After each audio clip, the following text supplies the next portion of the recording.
Olá, irmãos, meus amigos, sejam bem-vindos à Comunidade Hebron, a mais um vídeo em que nós oferecemos uma meditação da Palavra de Deus.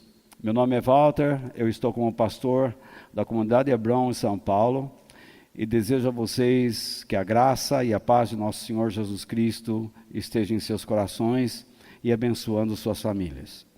E eu renovo aqui também minha saudação a todos que estão presentes, que Deus abençoe cada um de vocês, amém? No dia, eu não sei o dia, mas no último dia, ou no último domingo de 25, no dia 25, às 17h30 horas, no último domingo de outubro, nós vamos retornar presencialmente aqui na igreja. Nós vamos estar voltando e eu peço que você escute mais uma vez. No último domingo de outubro, dia 25, às 17h30 horas, nós estaremos retornando para realizarmos nosso serviço a Deus de modo presencial. Correto? Antes de eu compartilhar a palavra de Deus com vocês, quero dizer que eu estou falando especialmente para a igreja onde eu estou como pastor. Eu não quero magoar ninguém, mas quero educar as pessoas que Deus colocou debaixo da orientação do Senhor Jesus através da minha vida, porque eu penso que nós temos uma ação de Deus sobre nós, objetivos divinos a serem alcançados, e que Deus use a minha vida para trazer edificação e abençoar a mente e a alma de todos. Vamos orar. Senhor nosso Deus, em nome de nosso Senhor Jesus Cristo, nós pedimos que o Senhor abençoe cada vida que está participando desta meditação. Senhor, Tu és maravilhoso, Tu és grande, em qualquer circunstância. Muitas vezes nós não entendemos os momentos que estamos vivendo, mas dá-nos a graça de podermos perceber a Tua grandeza, o Teu poder, a fim de que nós possamos ter uma fé viva, que nos faça enxergar a Tua presença, a Tua existência, a Tua glória, que nós enxerguemos o Senhor como a nossa maior riqueza, como a nossa maior fonte de vida, e não importa o que as pessoas pensem, Senhor, o importante é que nós tenhamos do Senhor os Teus pensamentos. Não importa que elas pensem que nós somos fracos, idiotas, atrasados, mas não somos, Senhor. Nós somos o povo que pertence a Ti, e nós queremos viver para o Senhor, nós queremos expressar a Tua glória. Senhor, nós compreendemos que Tu existes, que o Teu Espírito habita em nós. Por isso, Pai, ensina-nos hoje os Teus pensamentos e os Teus caminhos, em nome de Jesus. Amém. Como sempre fazemos, vamos ler 2 Timóteo, capítulo 3, versículos 16 e 17, onde está registrado os propósitos das Sagradas Escrituras. Toda a Escritura Sagrada é inspirada por Deus e é útil para ensinar a verdade, condenar o erro, corrigir as faltas e ensinar a maneira certa de viver. E isso para que o servo de Deus esteja completamente preparado e pronto para fazer todo tipo de boas ações. Eu prometi que eu ia mandar um alô e um abraço. Mariana, lá no Canadá, um beijão para você. Que Deus abençoe você e o Jesus, a quem eu batizei. Eu sou o único pastor que batizou Jesus, porque João Batista batizou há muitos anos atrás e eu batizei recentemente. Brincadeira, esse Jesus é o marido da Mariana e eu brinco com ele sempre que posso. Muito bem. O que eu quero compartilhar com vocês hoje é este tema. A fé me faz enxergar o que eu preciso ver. A fé me faz enxergar o que eu preciso ver. O nosso texto base está em Abacuque, capítulo 3, versículos 17 ao 19. Vamos ler. Quando ouvi tudo isso, fiquei assustado e os meus lábios tremeram de medo. Perdi todas as forças e não pude ficar de pé.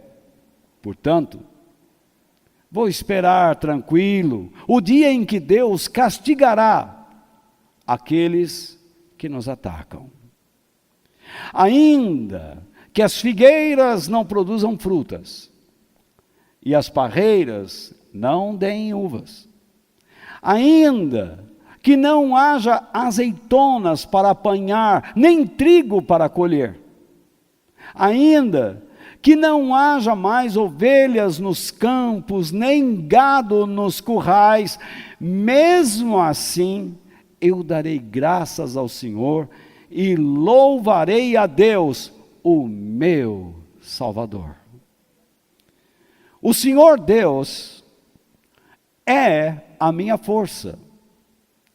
Ele torna o meu andar firme como o de uma corça e me leva para as montanhas, onde estarei seguro. Maravilhoso. A fé me faz enxergar o que eu preciso ver. A minha proposta hoje é esta. Quando a proposta é andar pela fé, certamente a pessoa se deparará com circunstâncias adversas, as quais podem lhe causar desânimo na sua caminhada cristã. Entretanto, é preciso saber que fé não é pensamento positivo. E erroneamente, para muitos hoje em dia, ter fé é pensar positivamente. Todavia, a fé é muito mais do que pensamentos positivos acerca de qualquer coisa. A fé não me leva a enxergar o que eu quero ver, mas o que eu realmente preciso ver. Eu quero repetir esta parte que está em negrito e sombreada no texto que eu exponho a vocês. Repitam comigo em voz alta. A fé não me leva a enxergar o que eu quero ver, mas o que eu realmente preciso ver. Pensamento positivo. O que nós podemos dizer sobre pensamento positivo? Pensamento positivo é o tipo de coisa que não faz mal a ninguém, mas também não traz resultado nenhum. Pensamento positivo, eu diria que é como uma pessoa que pode enxergar muito longe, desde que ela esteja no cume de uma montanha muito alta. Só isso. Porque se ela estiver em regiões baixas, o pensamento positivo logo se transforma em tribulação, desânimo, porque existem empecilhos, mais empecilhos, subidas perigosas, pedras soltas. Na montanha o caminho muitas vezes é areia, uma camada muito solta de terra, a pessoa escorrega, cai, vai lá para baixo, enfim. Agora, a fé é diferente de pensamento positivo. Porque a fé, ela não existe para você enxergar longe. Enxergar longe significa que você quer ver o que você planejou ver. Mas a fé não lhe dá essa condição. A fé lhe dá a capacidade de enxergar o que você precisa ver. Então, para você enxergar o que é necessário da parte de Deus, é necessário fé. É preciso ter fé. E a fé mantém, a fé genuína, que eu digo, nos mantém em fidelidade, confiança e a certeza de que Deus tem o melhor para o seu povo. Mesmo dentro de situações, mesmo que o seu povo, esteja dentro de situações complicadas. A fé consegue ver o que é necessário ao indivíduo, mesmo dentro de um vale sombrio e escuro. Como disse Davi, ainda que eu ande pelo vale da sombra da morte, não temerei mal algum, porque tu estás comigo, a tua vara e o teu cajado me consolam. A fé de Davi o fazia enxergar o que era necessário. A fé de Davi não dizia que ele ia sair do outro lado do vale, mas dizia que ele estava no vale, mas na companhia de Deus. Então, a primeira coisa que eu quero falar com vocês é: a fé me faz enxergar a presença de Deus sobre as circunstâncias do momento. Naturalmente, nós estamos falando sobre um homem de fé chamado Abacuque. Abacuque foi um profeta, e a palavra profeta significa pregador. Ele foi um homem escolhido por Deus para trazer uma mensagem divina ao seu povo, a fim de educá-lo, no caso, o povo de Deus, na palavra do próprio Deus. O nome Abacuque significa abraço.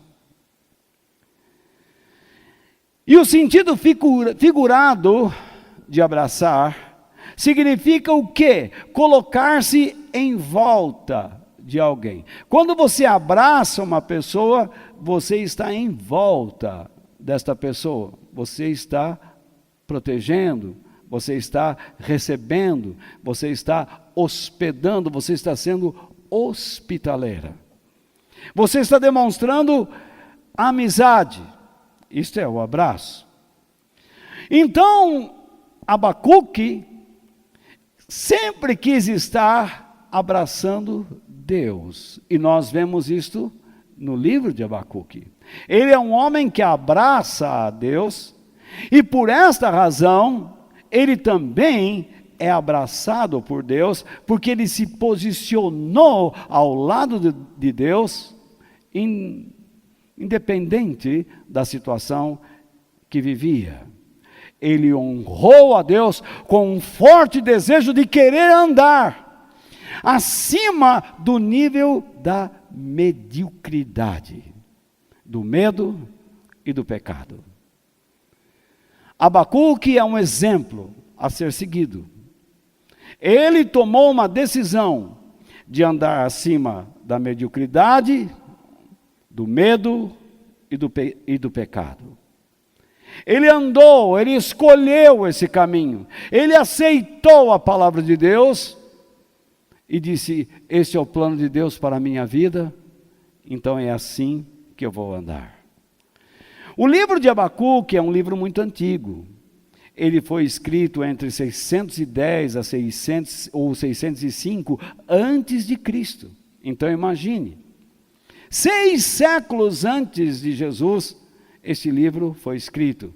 Ele Abacuque viveu na época do Império Babilônico.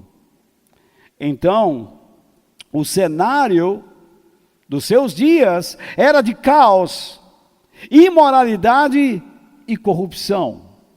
Existe alguma semelhança dos nossos dias? Muito. Hoje nós também vivemos tempos de caos, imoralidade e corrupção. Na época de Abacuque, a violência dominava as ruas. Roubos, assaltos, criminalidade. Em cidades e aldeias. Além do mais, o mundo estava rodeado por guerras. A Babilônia havia derrotado o Egito. A Babilônia havia derrotado os assírios, seus inimigos mais ferrenhos. Egito voltou com o rabo no meio das pernas, e a Síria foi esmagada pelo exército de Nabucodonosor, rei da Babilônia. E era uma questão de tempo para os babilônios invadirem as terras de Israel. Era uma questão de tempo. Todo país forte, todo reino forte, quer conquistar, e conquistar, e conquistar. E na sua conquista, praticam barbáries, exageros, excedem no trato, manipulam situações, pagam pessoas. Tudo que eu falei até agora é o que nós estamos vivendo em nosso tempo. Abacuque viveu um período semelhante ao nosso. E ele viveu pela fé. Caos, imoralidade, corrupção, violência, criminalidade, guerras, imperialistas, enfim, países em guerra, os mais fortes querendo dominar os mais fracos. Mas falta um detalhe. Como andava a religião do povo de Deus? Como andava o serviço religioso, a adoração do povo de Deus? Um caos. O povo de Deus caiu na prática do paganismo. Eles estavam praticando a idolatria, adorando deuses pagãos. Porque a finalidade deste povo era se enriquecer. Só pensavam na sua própria terra, nos seus bens, na riqueza, na proteção pessoal, e se esqueceram do projeto de Deus para as suas vidas. Por que Deus levantou Israel? Deus levantou Israel para ser uma nação modelo, a fim de que outras nações fossem abençoadas por ela. Eu digo a vocês que estão aqui, e a vocês que estão atrás da câmera, porque Deus escolheu sua vida para que você seja um modelo. Um modelo, um exemplo de uma vida que anda com Deus. Israel substituiu Deus por ídolos. E por que nós não o substituiríamos? Mas Walter, eu não tenho nenhuma imagem de escultura em minha casa. Não precisa. O carro pode ser, o filho, o marido, a filha, a esposa, a casa, o dinheiro, a fazenda, o trabalho, a empresa, Uma série de coisas pode ocupar o lugar de Deus. O que é que ocupa o lugar de Deus e se transforma em um ídolo? É tudo aquilo que passa a governar sua vida. E você muda princípios morais para proteger aquilo que você diz que é prioridade, e você rebaixa sua moral para conseguir vantagens àquilo que domina o seu coração. Então é muito comum quando o filho quer que o pai ou a mãe lhe dê alguma coisa, ele bajula, ele estabelece uma certa barganha, ele cria um caminho, uma situação, porque o pai e a mãe é o meio para ele conseguir aquilo que domina sua vida. Então existem coisas que, se eu não abrir os meus olhos, dominarão a minha mente. E fatalmente deixarei Deus de lado. Você percebe que não é fácil viver o cristianismo, porque nós somos atacados de todos os lados, e inclusive somos atacados por dentro, pelos nossos desejos, pelos nossos interesses pessoais. É uma luta constante, sempre constante. O trabalho que Deus nos deu é sério, e Ele espera contar conosco, que nós sejamos responsáveis. Porém, o que tem a ver os babilônios nessa história toda, que eu disse a vocês, Nabucodonosor venceu os egípcios, venceu os assírios, e agora quer invadir Israel. E de fato vai invadir, e escravizar o povo de Israel, e levar grande parte para a Babilônia. Porque quando o povo se desviava de uma boa, saudável conduta moral, e não aceitava as palavras dos seus pregadores, Deus então usava nações pagãs, cujas práticas destas nações se encontravam dentro de Israel, isto é, Israel praticava o que eles praticavam.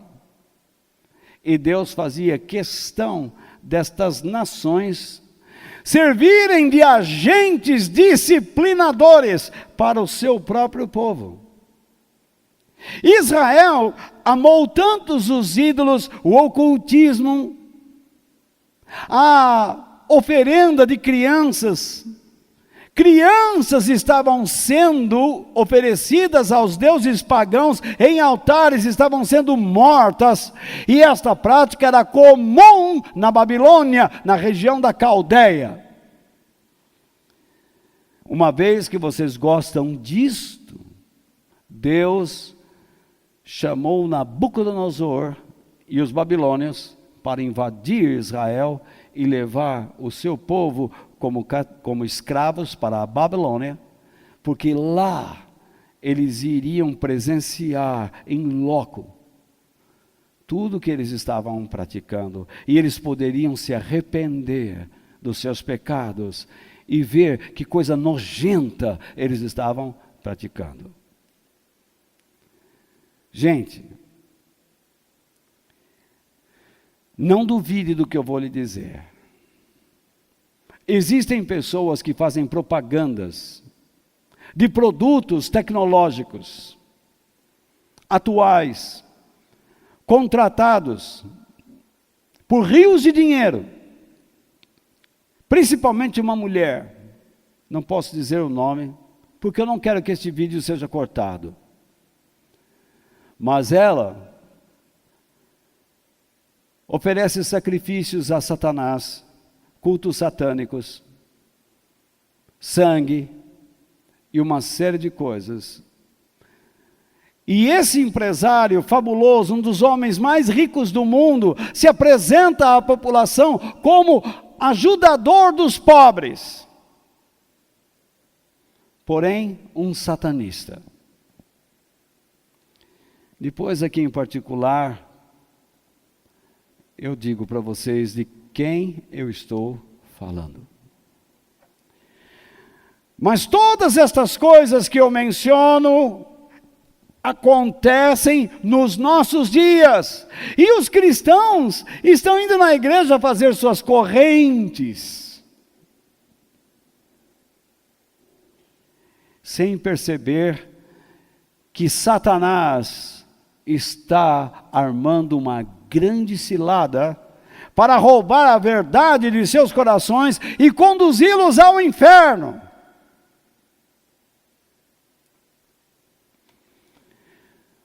Todas as coisas que eu mencionei, quando ouvidas por Abacuque, o seu coração ficou abalado, tremendamente abalado. A sua mente entrou em parafuso. E o texto de Abacuque mostra isso, o quanto ele ficou abalado. Porém, o seu nome significa abraço. E ele decidiu abraçar a Deus. No meio de toda a confusão exterior e interior, ele disse: chega, eu vou abraçar a Deus, porque Deus é a única resposta para tudo que eu estou vendo. Nele está a resposta. E ele se coloca em volta de Deus. E todo aquele que se coloca em volta de Deus deve pelo menos saber 3 coisas que eu quero assinalar a vocês agora. Ele deve saber que é impossível questionar o que Deus está fazendo. Embora isso possa até ser feito com reverência e respeito. Deus, eu não estou entendendo, o senhor pode me falar? Geralmente ele não fala, mas pode perguntar. Às vezes não é tão claro tudo o que está acontecendo ao nosso redor, e especialmente quando nós mesmos estamos passando por sofrimentos, e vemos que os nossos inimigos estão prosperando, estão crescendo, estão se fortalecendo, e nós diminuindo em força. Estamos nos fragilizando. E dizemos, nós não vamos ganhar esta batalha. Mas maior é aquele que está em nós do que aquele que está no mundo. A segunda coisa daquele que abraça a Deus é saber que Deus é soberano e onipotente e tudo está debaixo ou sob o seu controle. Eu tenho falado isso a vocês, e tem algumas pessoas que me assistem e não concordam com isso, que Deus não está debaixo do controle de tudo. Me desculpe, então ele não é Deus. Então existe outro Deus do mesmo tamanho dele, ou maior, porque se ele não consegue controlar, não é, Jorge? Se ele não consegue controlar uma situação, é porque o outro é mais forte do que ele. A razão de Deus, muitas vezes, permitir que nós passemos por situações difíceis, é porque Ele não quer nos esmagar, Ele não quer nos exterminar, Ele quer chamar a nossa atenção por meio da dor, a fim de que nos arrependamos, confessemos nossos erros e pecados, e nos entreguemos, nos rendemos a Ele, nos rendamos a Ele, e retornemos a andar nos seus caminhos.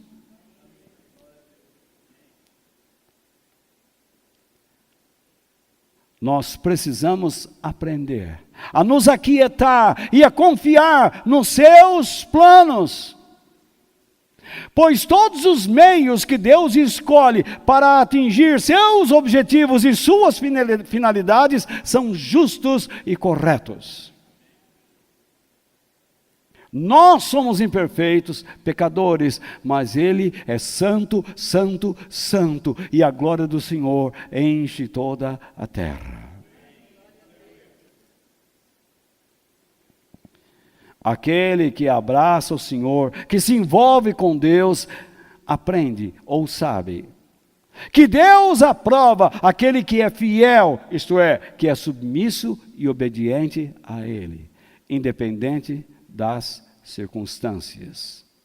Não é à toa que foi Abacuque quem disse: o justo viverá pela fé. Capítulo 2, verso 4.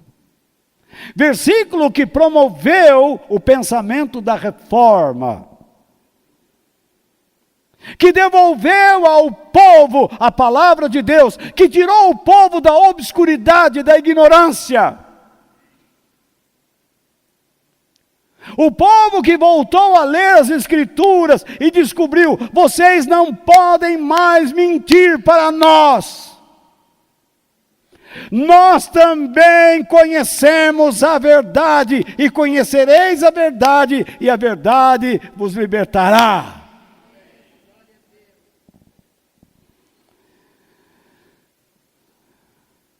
O povo que não andava com Deus, voltou a andar com Ele. Mas há muitas pessoas que não andam com o Senhor, não querem andar com Deus. Entretanto, quando nós deixamos Deus de lado, nós perdemos a capacidade de perceber como a sociedade está doente. Você não tem filtro. Sem Deus você não percebe que a juventude está se perdendo.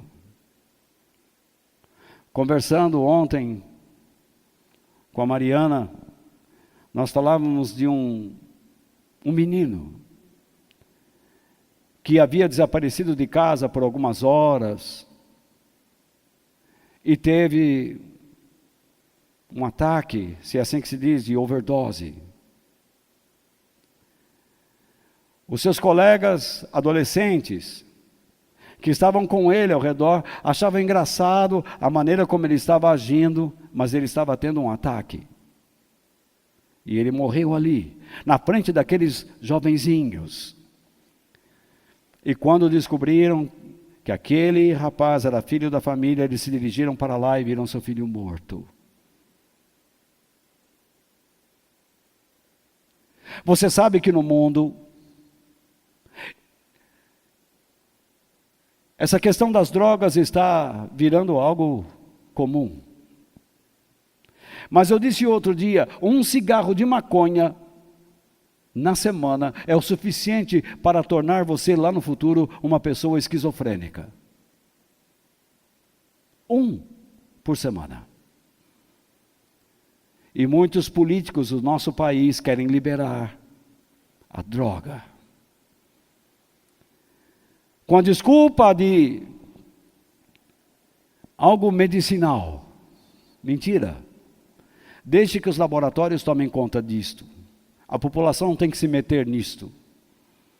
Eu não tenho que plantar droga para vender para laboratório. Eles têm suas fontes. Eu pergunto, o pai desse rapaz, será que ele não percebeu alguma mudança no comportamento do seu filho? Claro que percebeu, mas não fizeram nada. Ou pouco fizeram. Eu fui para a Europa algumas vezes, nesses últimos anos.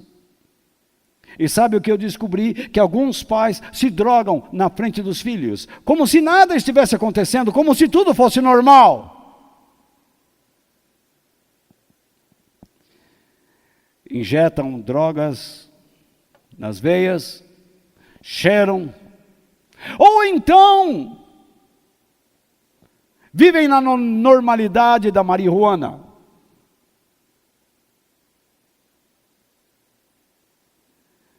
Fumam a maconha na frente dos filhos, em casa, no carro, na rua, como se isso fosse normal. Naturalmente que eles estão incentivando, pregando, evangelizando alguém a se tornar adicto, participante do mesmo erro. Nas escolas, você, rapaz, se não praticar o que a turminha está fazendo, do que você é chamado?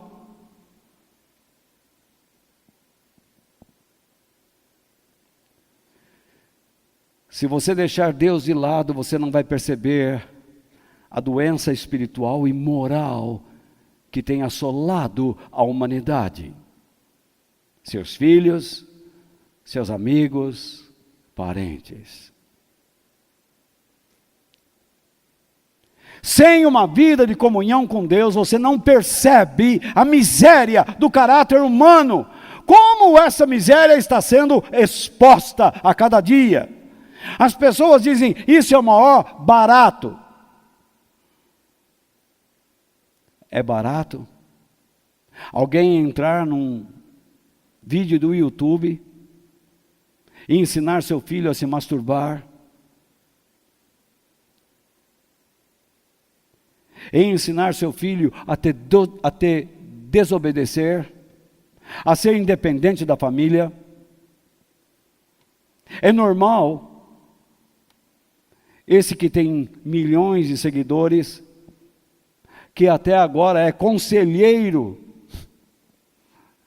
de altas personalidades do nosso país, para você ver como o nosso país, o Brasil é terra de Deus, uma ova. Nós somos terra de ninguém. Eu sou de Deus.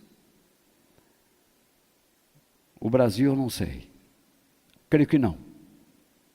Poderia ser, se tivéssemos coragem para pregar a palavra de Deus, mas a igreja se esconde.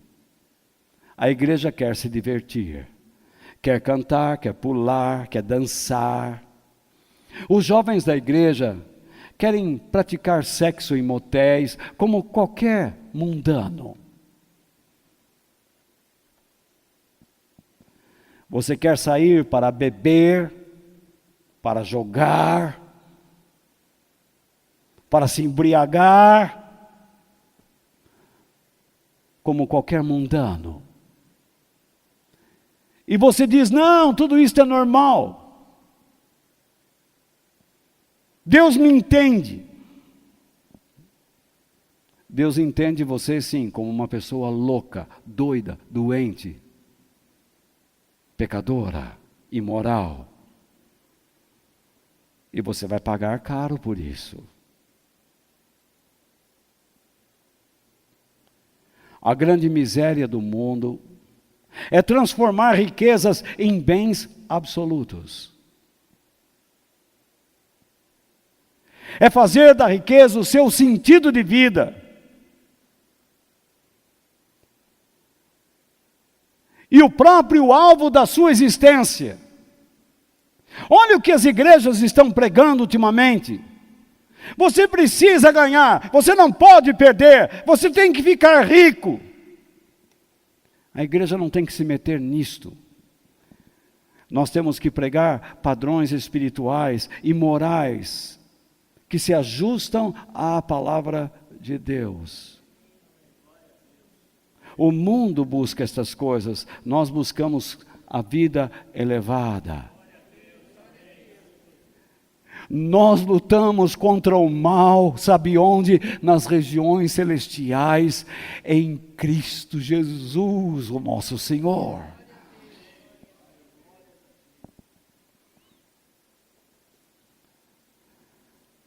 Segundo, a fé me faz enxergar Deus como a minha maior riqueza. Se eu disse há pouco que a fé me faz enxergar a presença de Deus sobre as circunstâncias do momento, significa que a presença de Deus é a coisa mais importante para a minha vida e, portanto, Deus é a minha maior riqueza.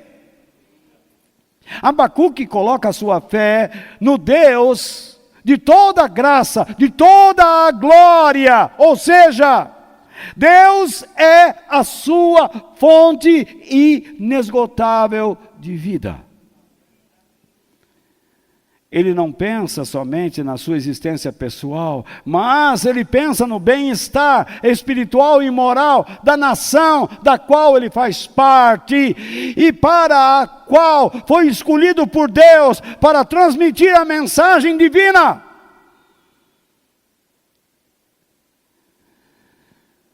Deus me colocou na comunidade Hebron. Eu não escolhi, foi Ele quem escolheu. Você não está aqui simplesmente porque quer. Você está aqui porque Deus apontou um lugar para você e disse: vá, fique ali, escute, trabalhe para mim nesse lugar. Escute minha voz. E eu quero ser digno de lhes transmitir a voz de Deus. Eu não quero pensar somente em mim.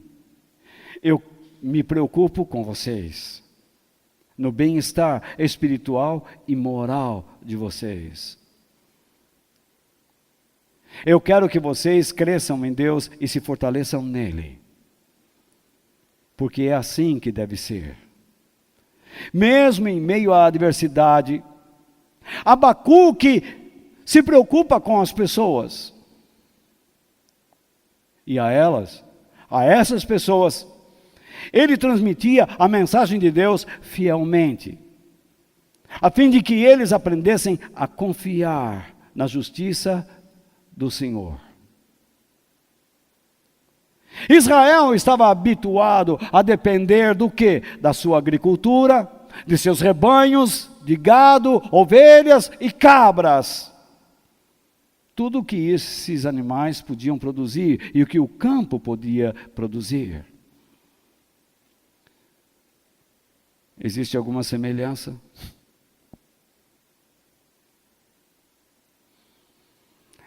É isso que sustenta uma nação. Você pode ter tudo isto, mas se você não tiver espiritualidade e moral ilibada, digna, tudo isto não representará nada. Isso será de outro. Porque Deus entregará a outro.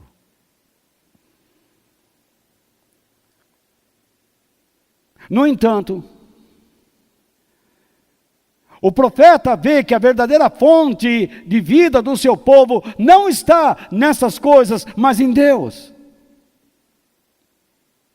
Pois Deus é fiel à aliança que fez com o seu povo, e Ele está prestes a disciplinar este povo, para que ele se arrependa, porque Ele quer manter sobre este povo todas as promessas que lhe fez.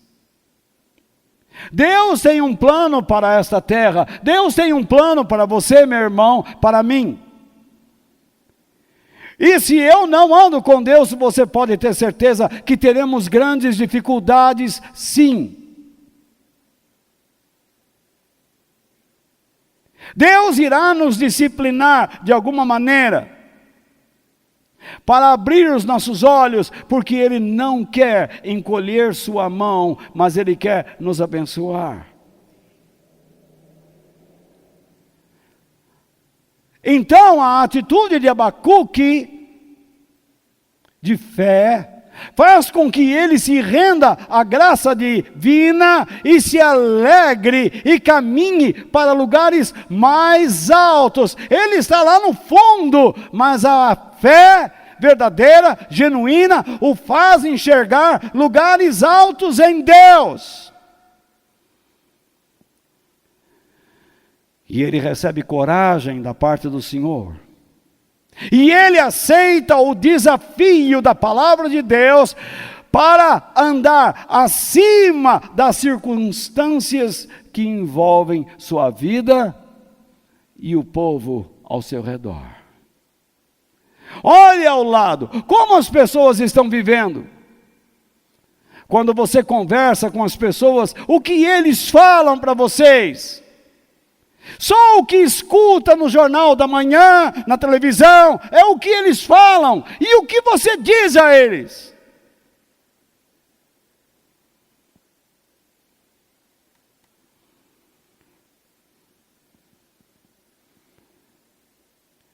A minha esperança é que nós tenhamos a mesma atitude de Abacuque.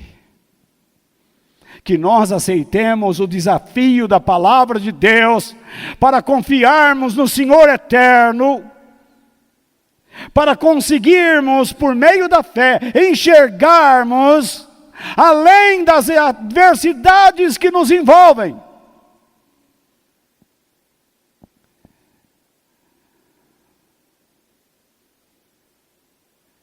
Adversidades envolvem pressões, perseguições. E o que faremos? Terceiro, a fé me faz enxergar a justiça divina sendo executada em um tempo divinamente determinado. No versículo 16 do capítulo 3 do nosso texto base está assim: quando ouvi tudo isso, fiquei assustado, e os meus lábios tremeram de medo. Perdi todas as forças e não pude ficar de pé. Portanto, vou esperar tranquilo o dia em que Deus castigará aqueles que nos atacam.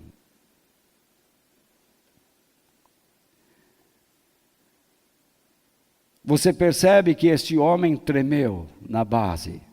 Quando ele ouviu tudo o que ia acontecer com aquele povo, ele sofreu profundamente. Mas ele tomou uma decisão. Apesar do julgamento divino que viria sobre toda a população, a fé de Abacuque o faz experimentar uma alegria que transcende a lógica humana.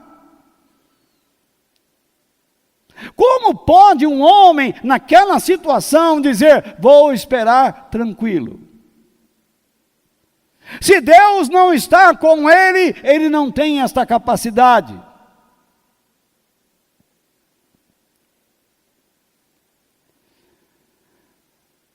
A fé verdadeira nos leva sempre a confiarmos em Deus e a não permitirmos que as más notícias controlem nossas mentes. Quando você olha para as pessoas e você conversa com elas, você pode reparar, suas mentes estão controladas pelas más notícias da mídia. E o pior é que a maioria dos cristãos também está. Não é a palavra de Deus que está dirigindo a vida desses cristãos, mas uma mídia mentirosa. Nós temos 5 milhões de infectados, mas eles não dizem que 4 milhões e 600 mil foram curados.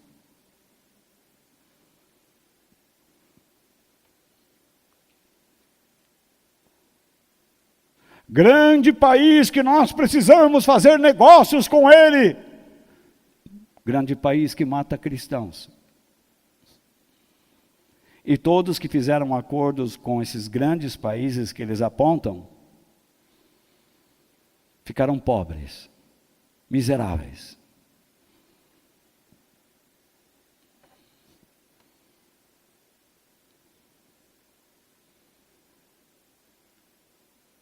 Nós vamos ter muito. Não, você não vai ter nada.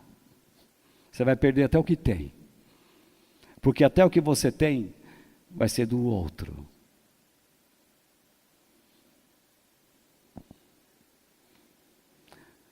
Ao longo da história, povos que Deus usou para disciplinar o seu povo, e pelo fato de terem exercido um tratamento que se excedeu no trato, foram abusivos, Deus os puniu. Deixe-me dar alguns exemplos. Os egípcios.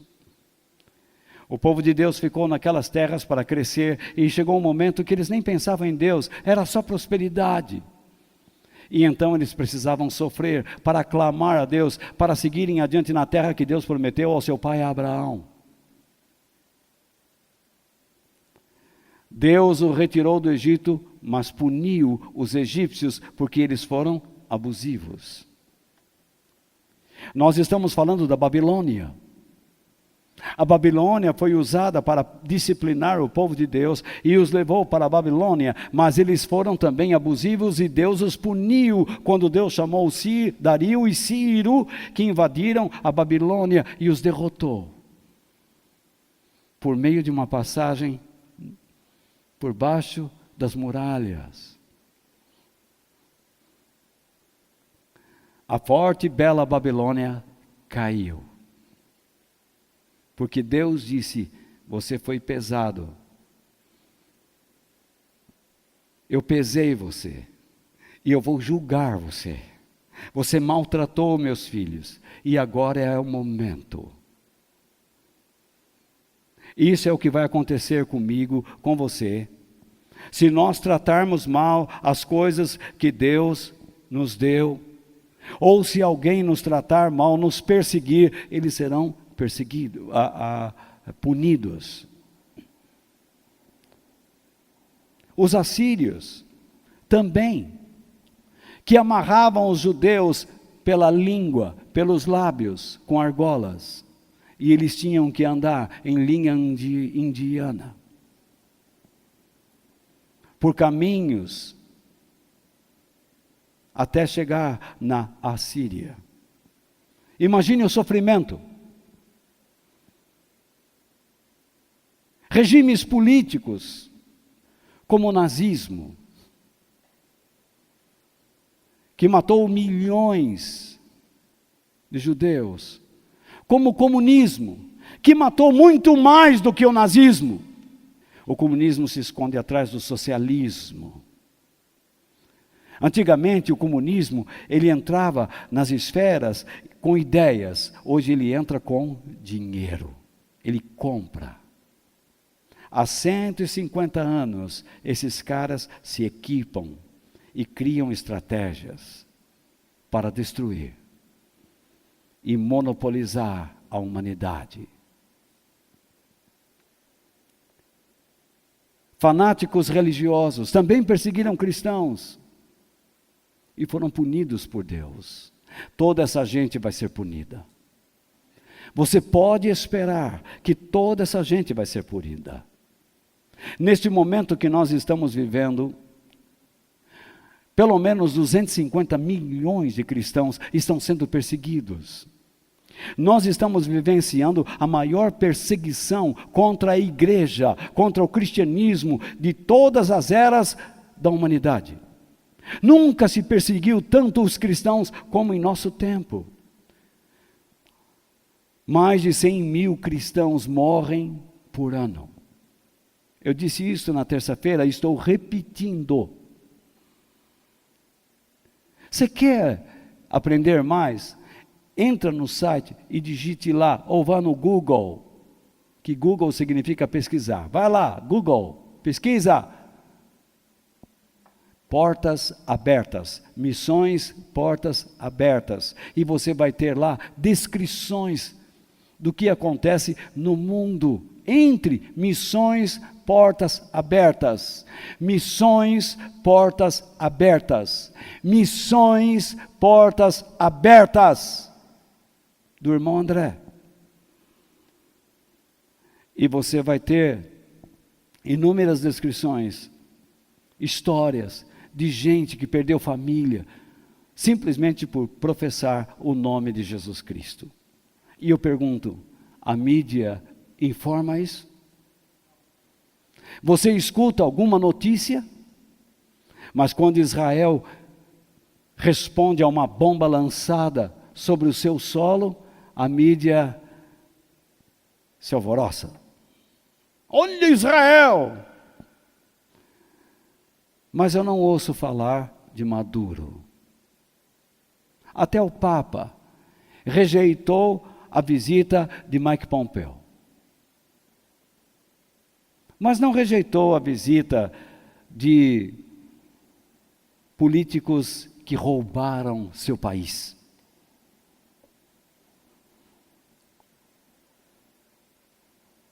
Olhe para mim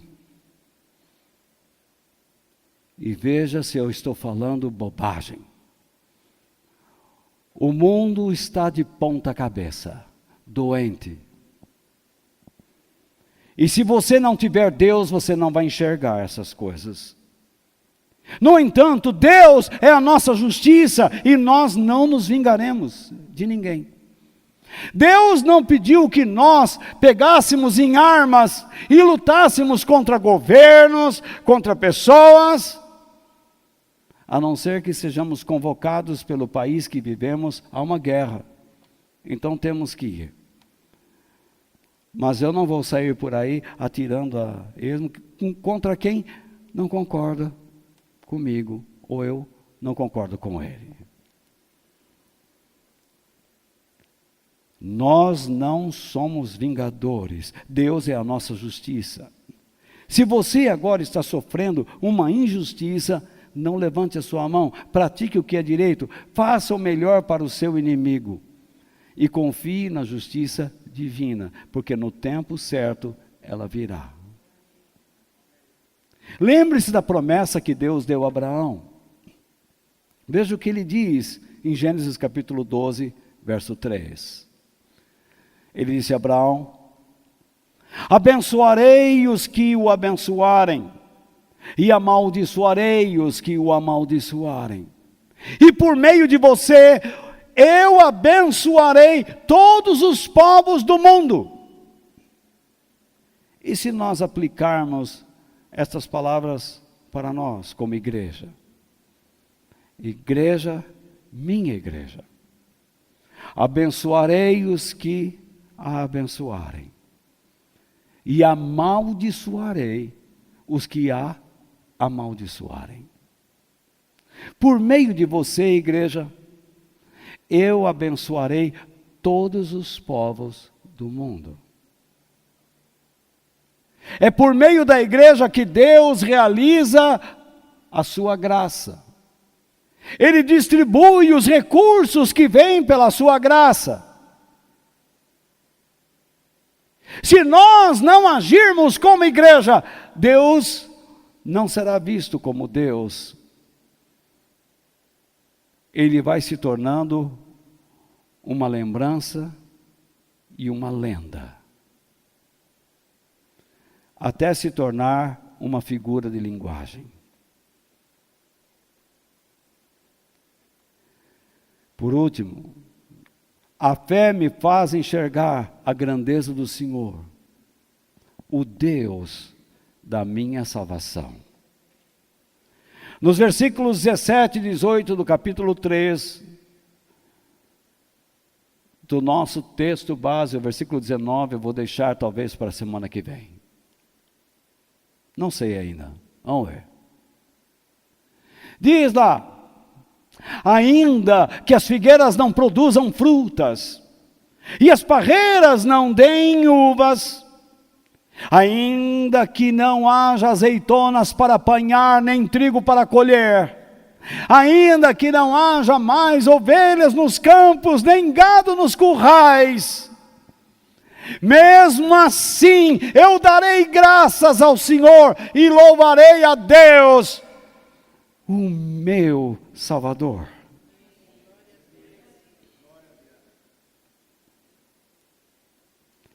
Diante de tudo o que está acontecendo, diante de tudo que ele e o povo teriam que enfrentar, ele está apavorado, eu sei. Ele não esconde os seus sentimentos.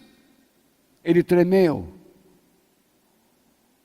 Ele olha a realidade dos seus dias e não a esconde. Ele diz: o que nós estamos vivendo é isso. Eu não sei como será amanhã, mas eu sei quem é o meu Deus. Ele declara a sua fé e declara que vai viver para a glória de Deus.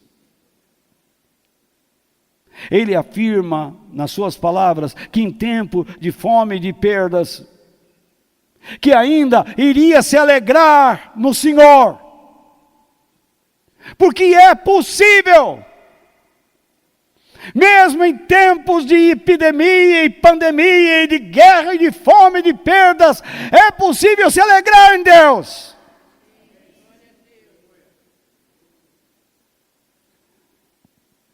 Por causa do julgamento e a disciplina divina sobre o seu povo, tanto ele como outras pessoas boas iriam sofrer. Quando Deus disciplina o seu povo, é impossível retirar do meio dele aqueles que são honestos. Muitas vezes pessoas boas sofrem por causa de desonestos.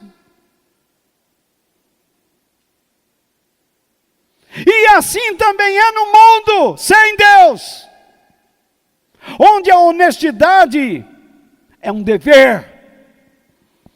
No cristianismo, a honestidade, além de ser um dever, é uma conduta que glorifica a Deus.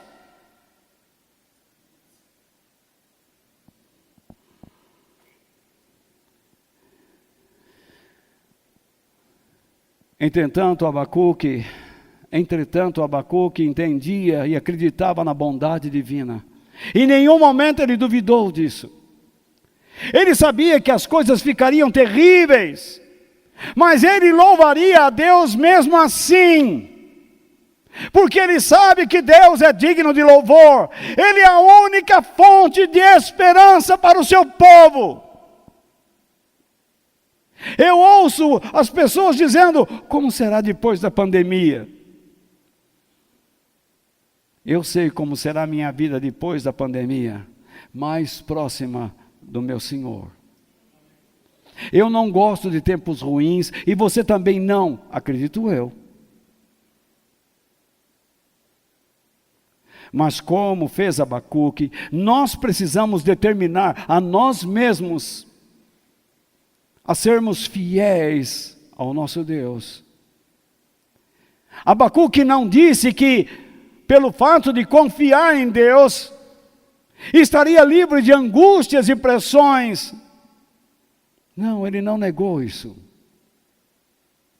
Coisas que a maioria prega por aí. Crê em Deus e Deus vai livrar você de todo tipo de sofrimento. Ele não falou isso. Ele disse: eu vou viver pela fé e vou expressar uma atitude de louvor a Deus. Ele se dispôs a confiar na soberania, na justiça e na salvação divina. Ele não sabe como vai ser essa salvação, mas ele sabe que Deus é o seu Salvador aqui na terra e na eternidade. Pode ser que agora nós não entendamos nada do que está nos acontecendo, mas a fé verdadeira nos faz enxergar o momento em que entenderemos as razões de tudo, de tudo, de tudo e de tudo.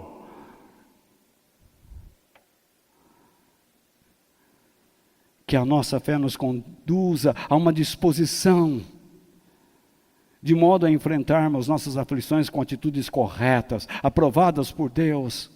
Que nós não caiamos nesses contos, nessas ladainhas, nessas mentiras, que o cristão não sofre, que o cristão não passa por lutas, por nada, que ele não fica doente, que Deus cura tudo, que Deus liberta tudo. Não é verdade. Tenhamos atitudes corretas. Eu peço que você volte a olhar para o versículo, principalmente o verso 18, quando ele diz: mesmo assim, eu darei graças ao Senhor, eu darei graças ao Senhor, eu louvarei a Deus. Sabe o que isso quer dizer? Que ele determinou a si mesmo confiar em Deus, e que as pessoas não o veriam murmurando, se queixando. Ele olhava para todo lado e todo o tempo as pessoas estavam murmurando: ai meu Deus, e agora, Nabucodonosor, o que será de nós?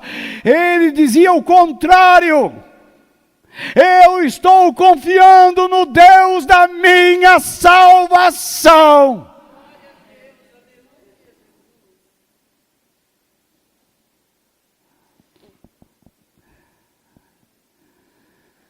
A fé de Abacuque fez com que ele enxergasse uma dimensão acima da mediocridade, do medo e do pecado. E humildemente ele decide alcançar e viver nesse patamar. Pois a presença de Deus e a existência do Todo-Poderoso era tudo o que ele possuía.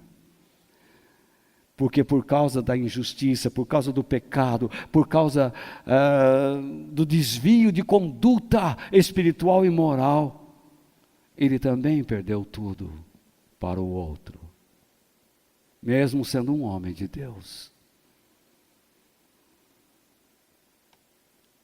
Nós estamos ladeados, cercados por mentirosos, pessoas que dizem que farão tudo por nós. Não espere tudo das pessoas, maldito o homem que confia no homem. Espere tudo, espere o melhor de Deus. Ele é o teu Salvador. Ele é o Senhor da sua vida. É dele que você deve esperar tudo. Porque ele está no controle de tudo. E ele é o Senhor de tudo. Apesar de toda a desolação, Abacuque se sentiu encorajado em Deus e confiou no que ele estava fazendo. Portanto, Abacuque, por meio da sua fé, ele não visualizou o que gostaria de avistar, mas ele viu o que precisava ver.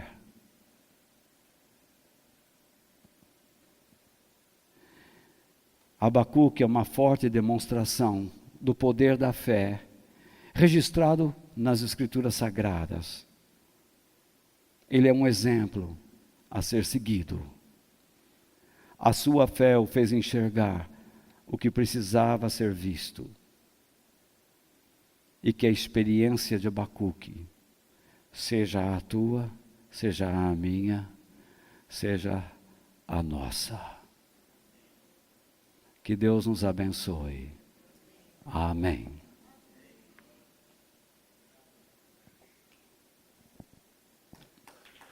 Pode.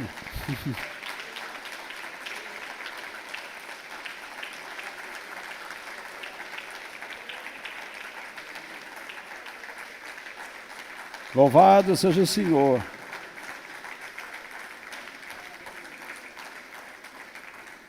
Senhor Deus, muito obrigado por tudo, Pai.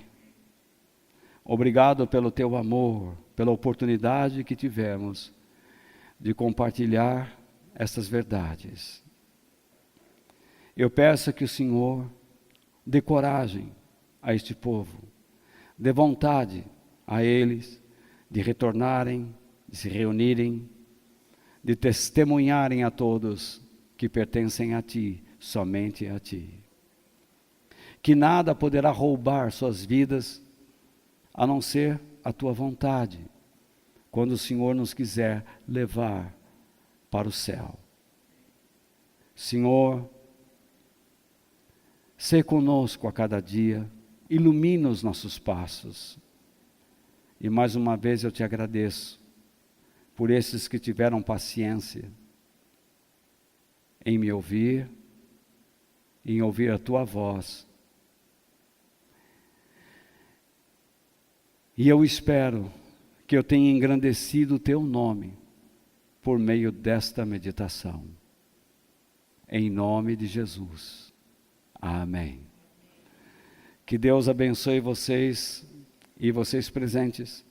Que Deus abençoe a semana de cada um. Em nome do Pai, do Filho e do Espírito Santo. Amém. Fiquem com Deus. Até terça.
Ele